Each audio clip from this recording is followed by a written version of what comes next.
always around college football, has chosen that as his career path. You're a guy that played college football. I'm curious.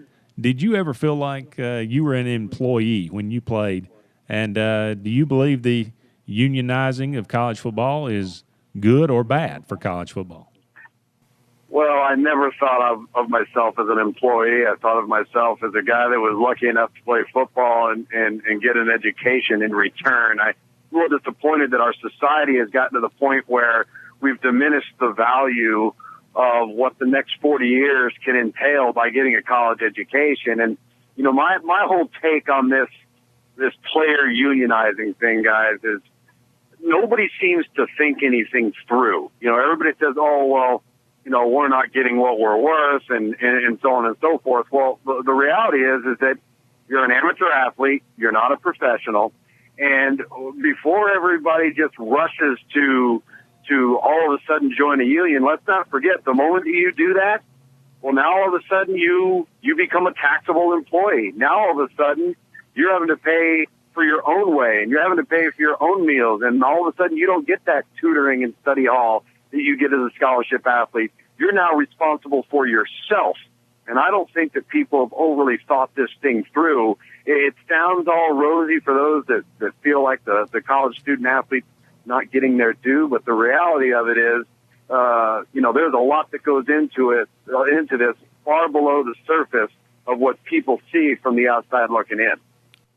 Tom, this is Brett, and I couldn't agree with you more. And, you know, I've said on this show for over a month, maybe even longer, that I just don't feel like people understand what college football and college athletics are faced with. And, you know, if we frankly continue to go down the path that we're going down in 5 years, college football, as we all know it and as we love it, will no longer exist. Look, I'm all for being fair to everybody involved, and I know that times have changed and things are different than they were 25, 30 years ago, and this is a big business and tons of TV contracts out there for millions and millions, even billions of dollars now. And, you know, a lot of people want to say that, you know, they're taking advantage of these athletes, but you're right. The word student has been tossed aside, and now it's just all about the money. Is college football its own worst enemy? Are all these contracts and all, or was it something that just you couldn't really get out of your own way with? Is college football really its own worst enemy? Well, I don't think so, but I go back to the late 80s and early 90s, and everybody says, oh, well, these coaches are making millions upon millions of dollars. Well, you know, even back then when coaches were making hundreds of thousands of dollars, they were still making far more than any player would be, because the reality is that the coach has a college degree. The coach has gone through the normal course of developing a career and paying their dues and earning the right to earn an income as part of a job that they were educated to be involved in. That's why you go to college, so that you can put yourself into that position. You're not given this. This isn't something that should be handed to you. And, you know, the reality is that everybody makes choices, and you assume the risk if you want to play the game of football. When you sign the national letter of intent, you know what you're signing on for. And you know what? If that's not something that you feel you want to do, you know what? Go out and get a job on your own, maybe get 2 jobs, pay your own way, pay your tuition. And by the way, you got to pay your meals. And, you know, like I said, you may not get that tutoring. Nobody thinks this thing through. College football is the greatest game, I think, in the world. And, you know, because of cable television, because of so many different revenue streams and resources that produce revenue, yeah, the numbers and the dollars have become outstanding. That's just the natural part and evolution of business and capitalism and amateurism in sport. But nobody's forcing anybody to do anything here. Nobody's telling a young man, hey, listen, you've got a scholarship, but go ahead and not do it if you don't want to. And then the young man makes a choice. Players are playing because they have the opportunity and a God-given ability to hopefully see the bigger picture down the road of being able to earn an education because they have a specific talent to play a sport very well.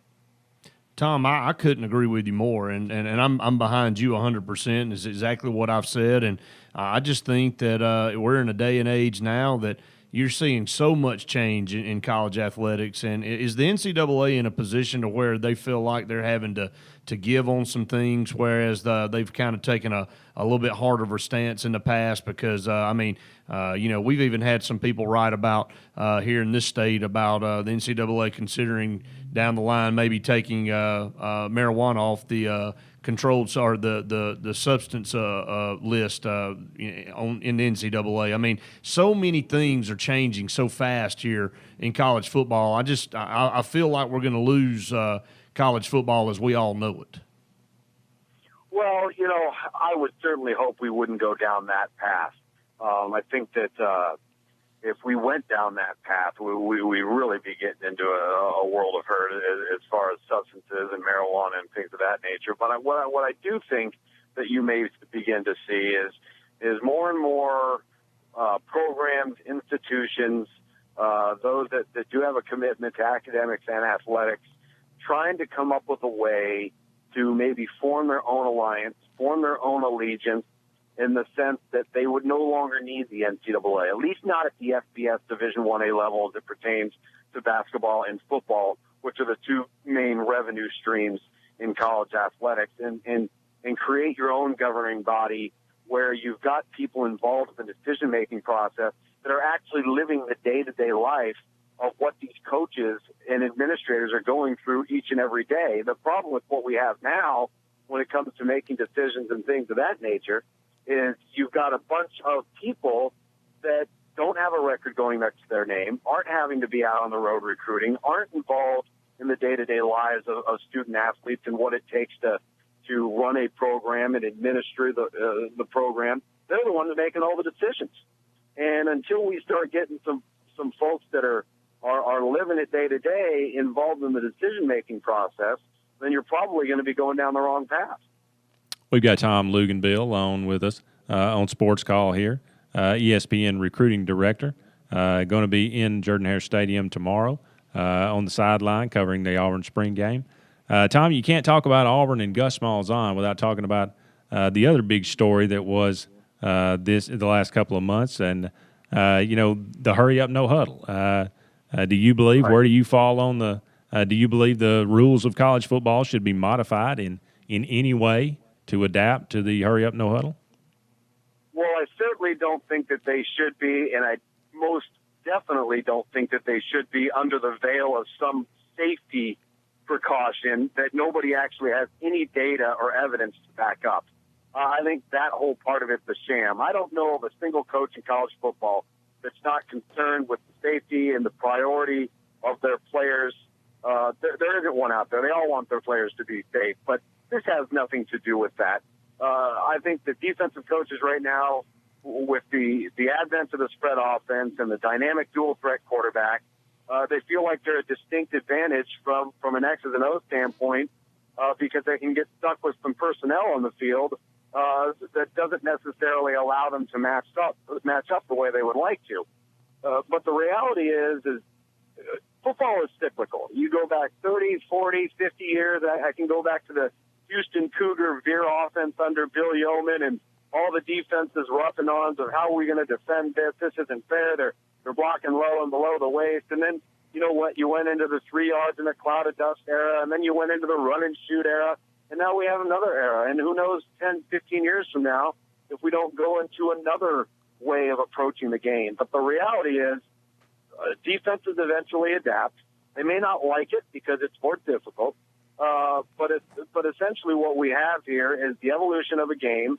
The bigger, faster, speedier athlete is becoming more paramount at every position across the board, and it's making coaching that much more difficult. And so I don't think that any side of the ball, and then that includes the kicking game, should have any rules tinkered or tapered with that have to do with the ability to actually play the game. If a team wants to go fast, great.